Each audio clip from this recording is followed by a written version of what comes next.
یہاں قرآن پاک کی ہر لمحہ ہے تلاوت ہوتی، ذرے ذرے میں ہمدردی اور محبت ہوتی، اور محبت ہوتی۔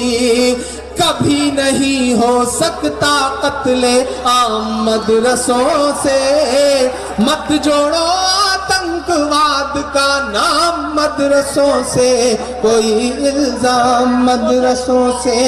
صفت کو سمجھا اور آپ نے رزق کے معاملے میں اتنا خوبصورت عقیدہ دیا کہ آپ نے ارشاد فرمایا تمہاری تقدیر کا، تمہاری قسمت کا لکھا ہوا ایک دانہ بھی جب تک باقی ہے موت نہیں آ سکتی، جب تک پورا کھا نہیں لو، ایک ایک قطرہ جب تک پی نہیں لوگے اپنے حصے کا، جب تک موت نہیں آ سکتی۔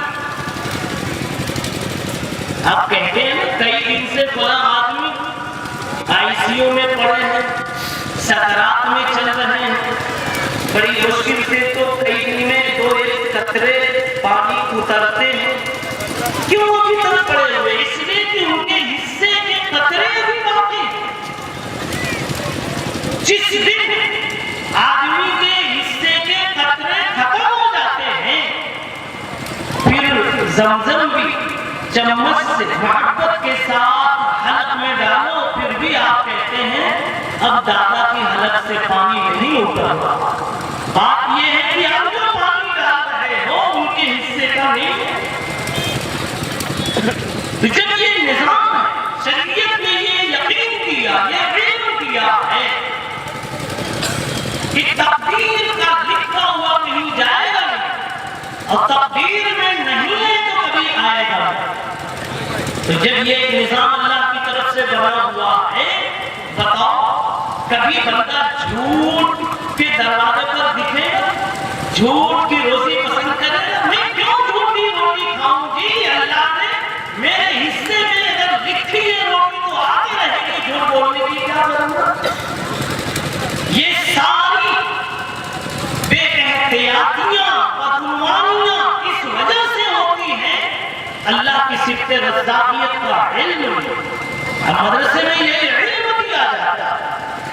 آپ بات کو ذرا سمجھنے کی کوشش کریں، زندگیوں میں چین کی نیند آپ کو آئے، غربت میں بھی آپ سکون سے جیے۔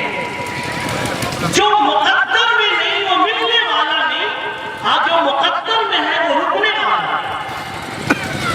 آپ نہیں ہاتھ اٹھائیں گے اللہ آپ کی نہ روزی پہنچا دے گے، یا اللہ آپ کو حرکت میں لائیں گے، آپ کو وہاں تک پہنچا دے گے۔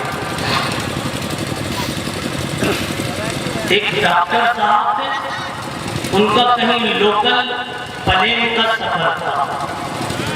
ایسا تصور کر لیجیے دلی سے بمبئی کا یا بمبئی سے دلی کا، فلائٹ کا ٹائم قریب ہوا تو اس وقت ان کے بچے نے چنا کھیلتے کھیلتے ایک چنا اپنی ناک میں پھنسا دیا۔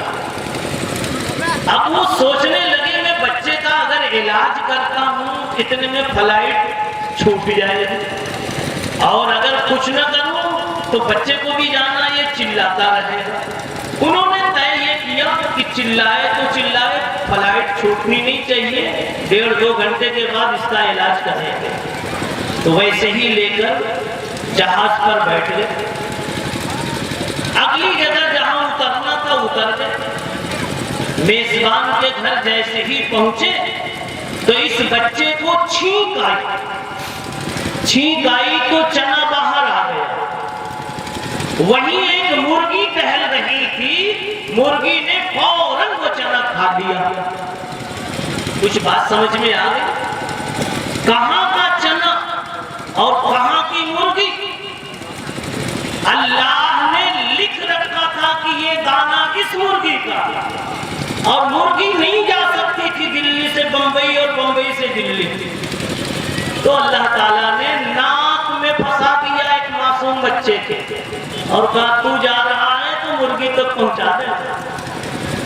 یہ یقین قرآن کے علم سے آتا، مدرسوں کی تعلیم